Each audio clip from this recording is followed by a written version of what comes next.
Hi, everybody. Welcome to this week's Transformation Talk. I am here with Erika Lyremark, who is the mastermind behind dailywhip.com. And she's going to talk to us today about her experience losing a friend. So thanks for being here, Erika. Thanks for having me. I'm excited. And before we start, I want to talk, I know that in these transformation talks, I'm talking about transformation that comes through dealing with difficult emotions, but I also want to say that transformation comes through being in business for yourself. It comes through many things in life, but certainly having been in your programs, the Morning Whip and Hustle Your Business Bootcamp, I have found them to not only be transformational in a business sense, because they truly are, but also because they get, it's kind of like business as spiritual practice and business as personal growth. And I have found that not only has my business been transformed, but myself and my life have been transformed by the work that you do. So if anyone is watching this and does not know Erika, does not know dailywhip.com, I highly recommend that you go there as soon as you're done watching this. Check it out. Get on her list. If you are a woman entrepreneur, I cannot say enough about Erika and the work she does. All right. Well, thank you. I appreciate that. You are a good student. I know. I try really hard to be a good student. It's one of my things. You got an A. Oh, thank you. Okay, so we are talking about your friend. Can you tell us a little bit about what happened and how it impacted you, what your grief looked like from this? Yeah, so this was a friend. His name was Chad, and I had actually never met him in person. We had never even Skyped. I met him in 2008, and we started collaborating together. So he was a writer. And, he started working with me at Daily Whip and helping me with, creation and content and things like that. I always work with copywriters also, in addition to my own writing. I'm a very collaborative person. And so he had worked heavily with me on my book that's coming out in 2013, Think Like a Stripper. And he went on vacation, and we still don't know how it happened, but he drowned in his parents' swimming pool. Oh. So they found him in the morning, and it was sometime during the night. He went out for a late night swim or couldn't sleep, or we weren't really sure how he ended up in the pool. So I got an email from his wife, and I hadn't heard from him. I mean, I knew he was on vacation. I was very eagerly looking forward to his return to see, the amazing things that he'd helped me craft on my book. And I got an email from his wife that Monday, and it said his name in the subject line in the newsletter or an email. And I was like, this is not good news, because I'd never met his wife before. I'd never talked with her before ever. And, she told me what happened. I immediately, got on the phone with her, called her, and again, I'm not sure how it happened. And so I didn't know anybody that knew him. We were creatively intertwined, and it was hard to express how I felt, because here's this person. I mean, we'd been working together for a couple of years. We talked on the phone. We emailed every single day, and it's hard to describe, but what I realized out of that is that there's no definition of how to grieve someone, or there's no definition of how you're supposed to feel. Mm-hmm. And you feel how you feel. And so it's really what that person was to you. Mm-hmm. So, I didn't go to his funeral. His funeral was 2 days later in Florida. And it was, again, a very strange thing, because I didn't know anybody who knew him. So it was hard for me to talk about it, or to have people understand how it was that I felt, how I could feel so sad and be so grieving over someone that I'd never met. So again, it really is what is that person to you? And you will go through your own process with that. Yeah. Wow. I love that this is the situation that we're talking about, because with the way the internet has changed our world, I think it's becoming more common that we feel these really heartfelt connections with people that we've never met in person. And it can be absolutely devastating. Wow. And thing is that we had common friends via Twitter, and they were tweeting about his death. And I'm so grateful that I was not on Twitter. I did not see their tweets because somehow they knew before I knew. Wow. And would have that would have been a horrible way for me to find out. So I was really happy to have received the email from his wife versus finding out on Twitter. Yeah. Wow. So what did it look like in your daily life as you were struggling to talk about him and dealing with these feelings? And well, the first week I slept on my living room couch. There's something about when I'm sick, I sleep on my couch. I've done that my whole life. I think it comes from growing up and being little and my mom putting me in the couch to like feed me and mend me and those kinds of things. So I always found a lot of comfort and security on my living room couch. So if I'm feeling scared about something, I always move to the couch, and I find a lot of security in that. So I spent a good week or two on the living room couch, and then I slowly transitioned back into my bedroom. But again, everything just came to this halt. It was like there was a silence, and all of a sudden, like, you could hear everything, like the leaves and the trees and the pitter-patter of my dog walking and children in the background, and everything was just slowed way, way down. And everything in the moment I was so present in the moment. Wow. What did you do to take care of yourself in this? I don't remember exactly, but I do have a pretty good self-care regime as it is. Lots of yoga and meditation. I think the thing that really helped me was there's this park by my house. And so I can't remember why I picked this spot, but I picked this spot that every time I walk through it, it's a reminder. It reminds me of him. Mm-hmm. And so when I'm through that park, I have a conversation with him. Sometimes it's longer, sometimes it's shorter. But the thing that I really got is I asked him if I could, keep borrowing his angel writing wings. Because I mean, that was such a huge part of our relationship, is this creative collaboration.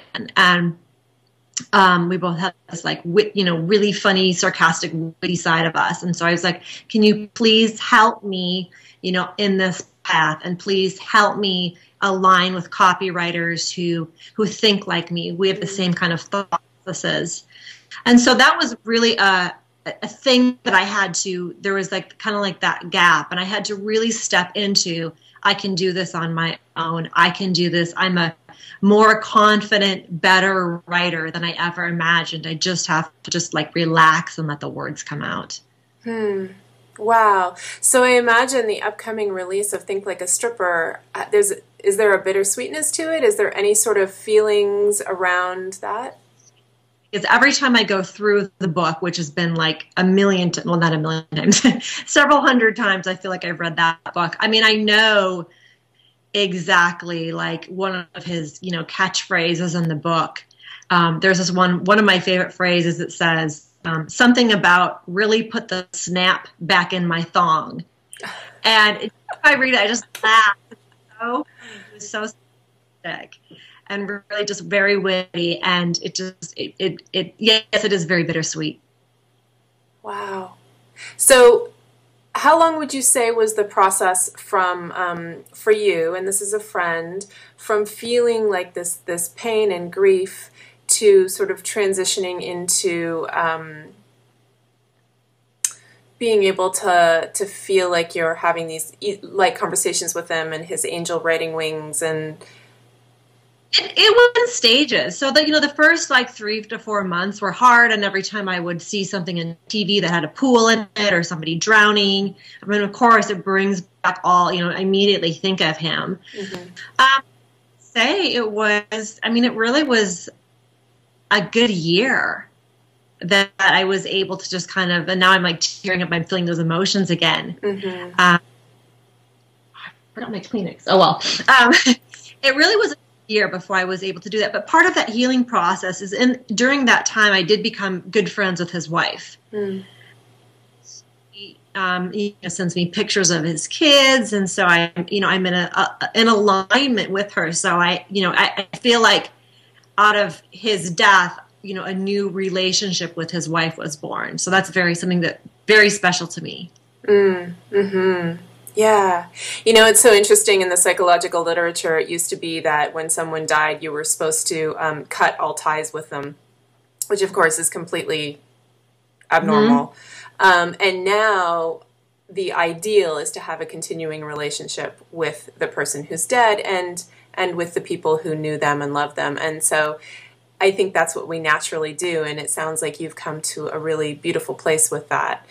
And I love that you are saying that the feelings are coming back now and that you're having those tears right now, because I think that's so true. It's never fully gone. Mm-hmm. How does it impact your life at all anymore? Again, it's memories, it's thinking about him, and like that book will always be in my life. Like he will always be in my life. And so that's a huge gift for me. Mm-hmm. Yeah. I can't wait to read it. I'll be thinking of Chad now when I read it too. His death really, again, it was forced me to have this belief in my writing abilities and my, building confidence in my own writing. And every time I feel scared or nervous or I'm doubting something, I ask myself, what's the magic on the other side? And is that something that I want to experience? Am I willing to kind of go through this forest of the unknown to get there? Because all of life really is, unknown. We never know when our time's up. And so it's all very, very incredibly precious. And when we're challenged with things, I've spoken specifically on business, but when we're challenged in things, we have to remember that life is short. So, are you willing to go towards the magic? I love that. Going towards the magic. And that's actually a perfect segue to my next question, because if you could wave a magic wand and change anything about the world, what would it be? Well, lots of things, but I think the thing that comes most to me is that if people could really see their own magnificence and really believe in themselves. And I think that's one of the things we're not raised as a society to believe in ourselves. Mm. We're really raised to trust ourselves and to trust our own intuition. Mm-hmm. Yeah, and I have to say that's something that you really do beautifully with Morning Whip and Hustle Your Business Bootcamp is you encourage people to trust themselves and believe in themselves. So I appreciated that. Welcome. Okay, what brings you the most joy right now in your life? My business. Yeah. Yeah, it really is my dream business. It's I wake up every day and I get to talk to, my new best friends every day. I'm mentally engaged. I'm emotionally engaged. I'm spiritually engaged. I get to be really creative in my business. And it really is, again, about taking those chances and going towards the magic. So I'm constantly, pushing myself out of my own comfort zone.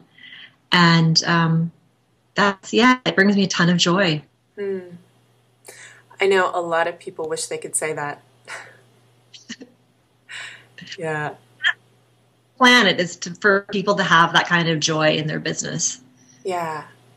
Yeah, it's amazing. Okay, and one last question. What is one fun fact that most people don't know about you? I'm pretty nerdy. In it, like I knit. You knit. I love it. I knit. When I first had a knit, I made like 14 hats in a year and 4 sweaters. It was really insane. I don't knit as much as I used to, but I do knit, especially in family gatherings and the holidays. Like normal people conversations, difficult for me. So knitting helps me engage and stay active because I always want to go into like, what are you doing? And what's the plan? And let's create a strategy. And it overwhelm a lot of people in my life. So knitting gives me a project. Oh, that's awesome. I love it. Gosh, and I've just spent the last 3 months talking with you almost every morning, and I learned something new about you. All right. Well, thank you so much, Erika, for being here. And of course, like every week, I will have all of Erika's information on the blog. If you're watching on YouTube, please go to the blog. You can find her at dailywhip.com. Sign up to be on her secret special mailing list. It's not so secret, actually, but it's very special. And thanks again for being here and talking with us today. I'm so happy that you're doing this. I just think it's such a great way. It's just conversations that we don't normally have, and so I think it's good to break the ice. I mean, it really is breaking the ice. So thank you. Oh, thank you. My pleasure.